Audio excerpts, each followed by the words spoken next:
Assalamu alaykum wa rahmatullahi wa barakatuh. La nuit tombe sur un monde en crise. Les écrans diffusent en boucle des images de guerre, de famine, de chaos. Les puissants se réunissent derrière des portes closes, tandis que les peuples souffrent dans le silence. Tout semble dirigé par une force invisible. Un plan caché que certains appellent le nouvel ordre mondial. Mais est-ce seulement une théorie du complot, ou une réalité qui prépare la scène pour l'apparition de l'imam al-Mahdi, alayhi-salam? Depuis des décennies, l'humanité s'interroge. Pourquoi ces conflits incessants? Pourquoi une minorité de riches contrôle-t-elle toutes les ressources, alors que des millions meurent de faim chaque jour? Les injustices grandissent, les valeurs s'effondrent, et une seule question obsède les cœurs. Est-ce que tout cela a été annoncé dans les prophéties?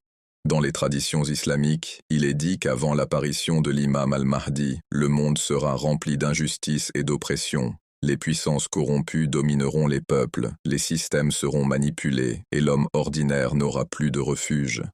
Chaque génération croyait déjà toucher à ce moment, mais aujourd'hui, les signes semblent plus clairs que jamais. Imaginez une société où chaque mouvement est surveillé, les caméras dans les rues, les téléphones traçant chaque pas, les gouvernements contrôlant l'information. On nous dit que c'est pour notre sécurité, mais au fond, ne s'agit-il pas d'un pouvoir centralisé qui réduit la liberté au nom de l'ordre? Les discours sur le nouvel ordre mondial reviennent sans cesse. Un seul gouvernement mondial, une seule monnaie, un seul système de contrôle. Certains y voient une utopie de paix, d'autres une tyrannie totale. Et c'est précisément ce que décrivent les hadiths, un temps où les injustices atteindront leur sommet avant que la justice divine ne soit restaurée. Ce n'est pas une simple histoire inventée pour effrayer. Les textes parlent de guerres qui embraseront l'Orient et l'Occident, d'alliances secrètes entre nations et d'un système qui cherchera à soumettre l'humanité entière.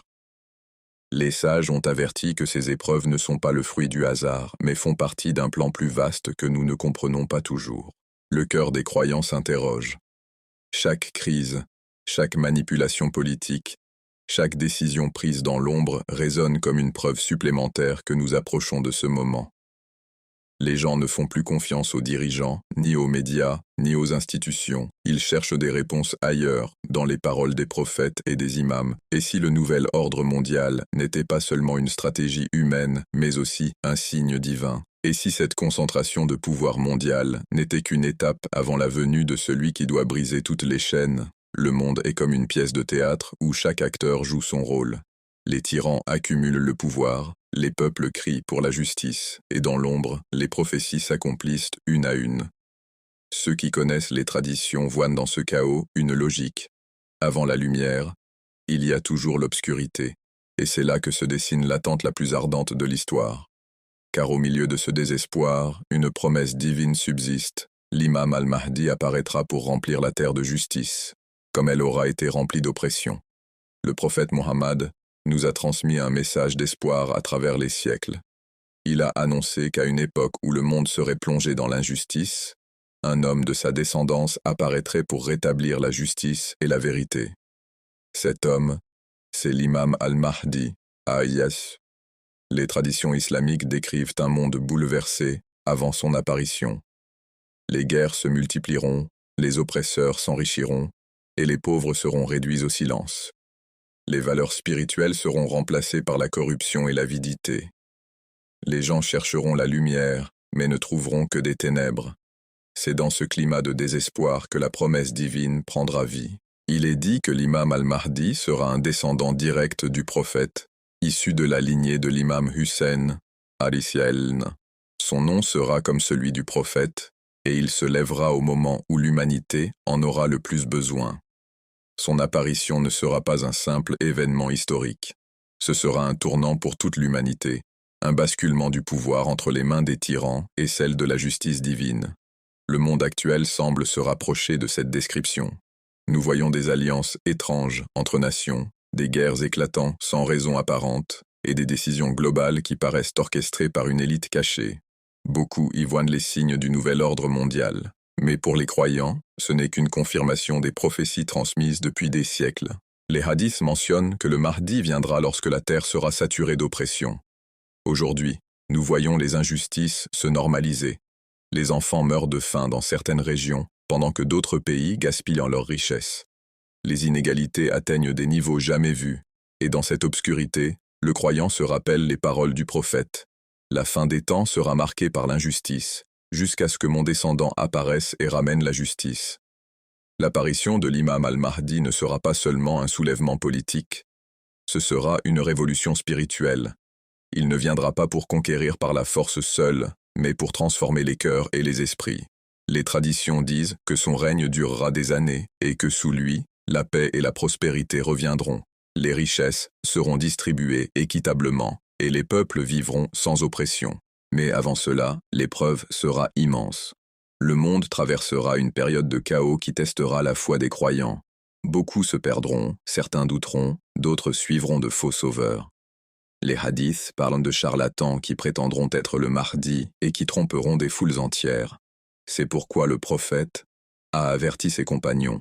Celui qui vivra assez longtemps pour rencontrer le Mahdi, qu'il le suive, même s'il doit ramper sur la neige. Cela montre à quel point son rôle est central dans la mission divine. Ce n'est pas un choix, c'est une obligation pour les croyants sincères. Le Mahdi sera guidé directement par Allah. Il ne cherchera pas le pouvoir pour lui-même, mais pour accomplir la promesse faite par le prophète. Les savants expliquent que l'apparition de l'imam al-Mahdi est liée à des signes clairs. Parmi eux, l'effondrement des systèmes tyranniques, l'instabilité politique mondiale et la propagation de l'injustice. Certains hadiths mentionnent de même des guerres au Moyen-Orient, des conflits qui toucheront la Mecque et des soulèvements populaires. Imaginez un instant ce moment. Les puissances mondiales se battent pour dominer. Les peuples crient pour la justice. Le chaos semble sans fin. Et soudain, un homme se lève, humble, pieux, mais investi d'une force spirituelle incomparable. Les cœurs sincères le reconnaissent, et les foules accourent vers lui. Son apparition n'est pas une légende, c'est une promesse. Et cette promesse nous rappelle que malgré les ténèbres, Allah n'abandonne jamais ses serviteurs. Les croyants ne doivent pas perdre espoir, même lorsque le monde semble s'écrouler. Au contraire, ces épreuves doivent renforcer leur foi et leur patience. L'histoire de l'imam al-Mahdi n'est pas seulement destinée aux musulmans, elle concerne toute l'humanité. Car son message ne sera pas limité à une seule nation, mais s'étendra à toutes les nations, toutes les langues, toutes les cultures. Il viendra unir les peuples sous une seule bannière, celle de la justice divine. Et lorsque cela arrivera, la terre connaîtra enfin ce que signifie vivre dans la paix véritable. Les armes seront posées, les injustices effacées et les cœurs apaisés. Le monde comprendra que le pouvoir appartient uniquement à Allah, et que la mission de ses envoyés est de guider vers la lumière. Alors, en observant les événements d'aujourd'hui, en voyant le chaos se déployer, le croyant ne doit pas craindre. Il doit se rappeler que chaque crise est une étape vers l'accomplissement des prophéties, et que derrière ce chaos se cache la préparation du plus grand événement de l'histoire, l'apparition de l'imam al-Mahdi. Il existe dans les récits prophétiques des signes précis annonçant la venue de l'imam al-Mahdi alayhi salam. Ces signes ne sont pas des légendes, mais des avertissements clairs transmis pour préparer les croyants. Parmi eux, certains sont si frappants qu'ils résonnent avec les événements que nous voyons aujourd'hui. On raconte que juste avant son apparition, le monde sera secoué par des guerres régionales qui s'étendront rapidement au niveau mondial. Des alliances se formeront et se briseront dans un rythme effréné. Des puissances ennemies se réuniront pour dominer la terre, mais leurs plans finiront par s'effondrer sous le poids de leurs propres contradictions. N'est-ce pas ce que nous observons déjà, avec ces conflits qui surgissent partout et ces alliances qui semblent artificielles? Un autre signe mentionné est l'émergence d'une grande confusion religieuse. Les gens ne sauront plus distinguer le vrai du faux, de faux guides, de faux prophètes, et même des imposteurs prétendant être le Mahdi apparaîtront. Beaucoup tomberont dans leurs pièges. Cette confusion est déjà perceptible. Chaque jour, de nouvelles idéologies surgissent, séduisant les foules et les éloignant de la vérité divine.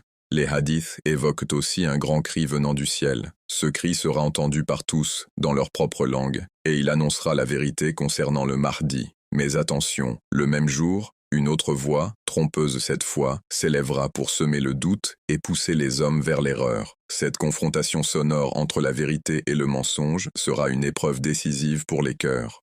Seuls ceux dont la foi est ferme sauront reconnaître la voix authentique.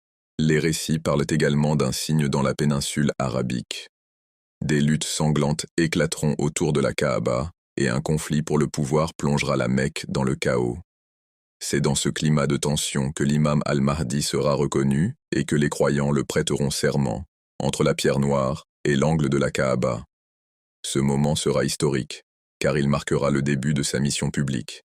Imaginez cette scène, la foule rassemblée autour de la Kaaba, des tensions dans l'air, et soudain, les fidèles sincères se tournent vers un homme humble.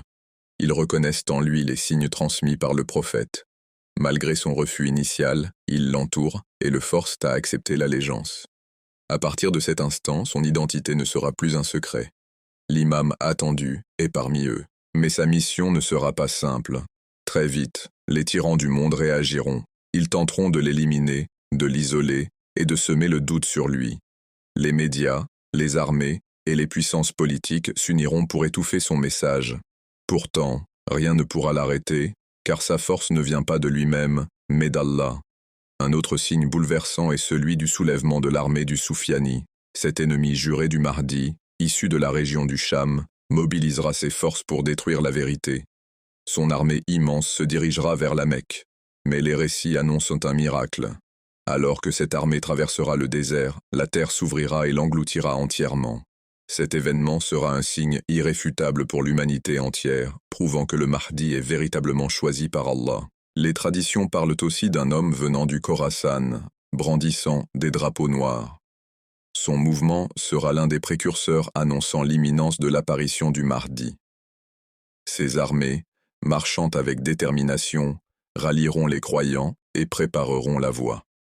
Beaucoup d'historiens modernes y voient un parallèle avec certaines régions du monde musulman encore aujourd'hui en résistance.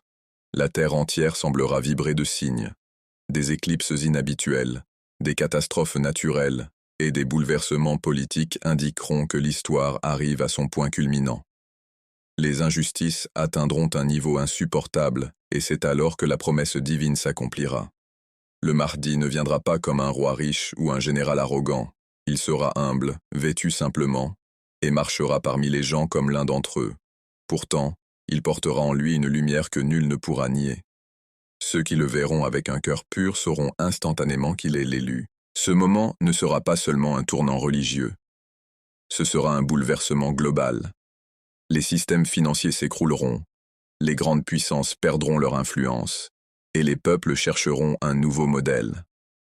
Le Mahdi offrira ce modèle, basé sur la justice, l'égalité et la foi sincère. Et dans cette atmosphère de chaos et de renouveau, un autre signe marquera l'histoire. L'union du Mahdi avec le prophète Issa, Aïssal, Jésus fils de Marie. Car selon les récits, Jésus descendra du ciel et se joindra à l'imam al-Mahdi. Ensemble, ils guideront l'humanité, briseront les chaînes de l'injustice et ramèneront la paix véritable. Ainsi, chaque signe, chaque prophétie, n'est pas un simple récit ancien. C'est une boussole pour notre époque. Les croyants doivent rester vigilants, garder leur foi solide et attendre avec patience et certitude. Car le jour viendra où ces signes ne seront plus des mots, mais une réalité vécue par tous. L'histoire de l'imam al-Mahdi, alayhi-salam, est comme un fil lumineux qui traverse les siècles. Les croyants l'ont attendu avec ferveur, les oppresseurs l'ont redouté, et les récits prophétiques l'ont annoncé comme le sauveur de l'humanité. Dans ce dernier chapitre, approchons-nous encore davantage de ce moment décisif où la promesse divine deviendra réalité. Imaginez un monde au bord de l'effondrement. Les guerres déchirent les continents, la pauvreté écrase des millions de vies, et la corruption gangrène chaque structure de pouvoir. Les cœurs désespérés cherchent une lueur d'espoir. Dans ce chaos, les signes se manifestent avec une clarté impressionnante. Les gens se souviennent des hadiths, et beaucoup commencent à murmurer, et si le temps était venu, le Mahdi apparaît à la Mecque, au moment où le monde entier est en ébullition. Il ne se présente pas comme un conquérant, mais comme un serviteur d'Allah, guidé uniquement par la mission divine. Les croyants sincères le reconnaissent. Ils se rassemblent autour de lui, versent des larmes et lui prêtent serment. Mais son acceptation de ce rôle n'est pas motivée par l'ambition. C'est un fardeau, un devoir, et il l'assume avec humilité. À partir de ce moment, l'histoire bascule. L'imam ne reste pas caché dans l'ombre. Il se lève contre l'injustice avec une fermeté inébranlable. Les tyrans sentent leur pouvoir trembler. Les armées se mobilisent, les médias attaquent, et les gouvernements se liguent contre lui. Mais une force invisible protège sa mission. Ce n'est pas une bataille ordinaire, c'est la confrontation finale entre la vérité et le mensonge. Les traditions rapportent que son étendard sera celui du prophète, transmis à travers les siècles. Cet étendard, quand il sera levé, ne sera jamais abaissé avant la victoire totale. Chaque croyant qui le verra ressentira une énergie indescriptible, comme si son âme retrouvait sa véritable raison d'être. Les ennemis, en revanche, trembleront rien qu'en apercevant son ombre. L'une des étapes les plus marquantes sera son union avec le prophète Jésus, Issa, Aïssan. Lorsque Jésus descendra du ciel, les cœurs s'arrêteront de battre un instant. Les croyants verront la promesse s'accomplir, deux figures prophétiques, l'une représentant la continuité de l'islam, l'autre rappelant l'héritage des chrétiens sincères, marcheront ensemble. Jésus priera derrière l'imam al-Mahdi, confirmant ainsi son rôle de guide universel. Cette scène bouleversera le monde entier, réduisant au silence les sceptiques. Mais avant cette victoire éclatante, il y aura des épreuves terribles. Des batailles sanglantes secoueront les terres. Le Dajjal, figure de tromperie et de corruption ultime, apparaîtra pour égarer les hommes. Son pouvoir semblera invincible. Ses miracles artificiels séduiront des foules entières, et beaucoup succomberont à son influence. Mais le Mahdi, épaulé par Jésus, mettra fin à son règne de tromperie. La vérité triomphera, et le mensonge sera réduit à néant. Chaque pas du Mahdi sera une leçon pour l'humanité. Il ne gouvernera pas pour lui-même, mais pour restaurer la justice qu'Allah a voulu pour ses créatures. Sous son autorité, les richesses seront redistribuées équitablement, les orphelins et les pauvres seront pris en charge, et la dignité humaine sera restaurée. Les prophéties annoncent que même les trésors cachés de la terre jailliront, mais qu'ils ne serviront plus à enrichir les puissants. Ils seront utilisés pour établir l'égalité. L'époque du Mahdi sera marquée par une paix sans précédent. Les armes seront abandonnées, les guerres deviendront un souvenir lointain, et les peuples se tourneront vers la spiritualité et la fraternité. Les enfants naîtront dans un monde où l'injustice ne sera plus qu'un récit ancien. Les larmes des veuves et des opprimés cesseront de couler. Ce sera une époque où le Coran sera appliqué dans toute sa profondeur, non pas comme une simple récitation, mais comme une constitution vivante. Cependant, ce triomphe ne sera pas offert sans sacrifice. Beaucoup donneront leur vie pour soutenir l'imam. Leur sang sera l'encre qui écrira la nouvelle histoire de l'humanité. Mais leur souvenir restera immortel, car ils auront participé au plus grand combat jamais mené, celui de la vérité contre le mensonge. Les prophéties racontent aussi que les cieux et la terre se réjouiront de cette victoire. La pluie descendra en abondance, les récoltes seront prospères, et les maladies disparaîtront. C'est comme si la nature elle-même reconnaissait l'autorité divine et s'inclinait devant la justice rétablie. Dans ce monde transformé, chacun retrouvera son rôle véritable. Les savants guideront avec sincérité, les familles vivront dans la sérénité, et les communautés seront unies dans la fraternité. Les frontières, les discriminations et les injustices disparaîtront, car l'humanité aura enfin compris qu'elle ne forme qu'une seule famille sous l'autorité d'Allah. Mais au-delà des signes et des récits, l'histoire de l'imam al-Mahdi porte un message essentiel, celui de l'espérance. Même dans les ténèbres les plus profondes, une lumière existe toujours. Même quand l'oppression semble triompher, la justice finit par éclore. Le Mahdi n'est pas seulement une figure religieuse. Il est le symbole de la promesse divine que le bien l'emportera toujours sur le mal. Alors, chaque croyant doit se poser une question. Suis-je prêt? Car attendre le Mahdi n'est pas une attitude passive. Cela signifie préparer son cœur, purifier ses intentions et s'engager dans la justice dès aujourd'hui. Ceux qui se lèveront pour défendre la vérité avant même son apparition seront ses alliés les plus proches quand il viendra. Son arrivée n'est pas une légende lointaine. Chaque jour qui passe nous rapproche de ce moment. Et peut-être, sans que nous le sachions, les signes se déroulent déjà devant nos yeux. Quand le cri du ciel résonnera, il sera trop tard pour hésiter. Quand la Kaaba sera témoin de son serment, les opportunités de préparation seront terminées. C'est maintenant, dans le silence et la patience, que nous devons bâtir cette préparation intérieure. Et quand ce jour arrivera, quand l'humanité tout entière s'inclinera devant la vérité éclatante, ce sera comme si un nouveau soleil se levait sur la terre. Les ombres disparaîtront, et la lumière divine couvrira chaque recoin du monde. L'histoire atteindra son apogée, et la promesse faite depuis des siècles prendra vie devant nos yeux.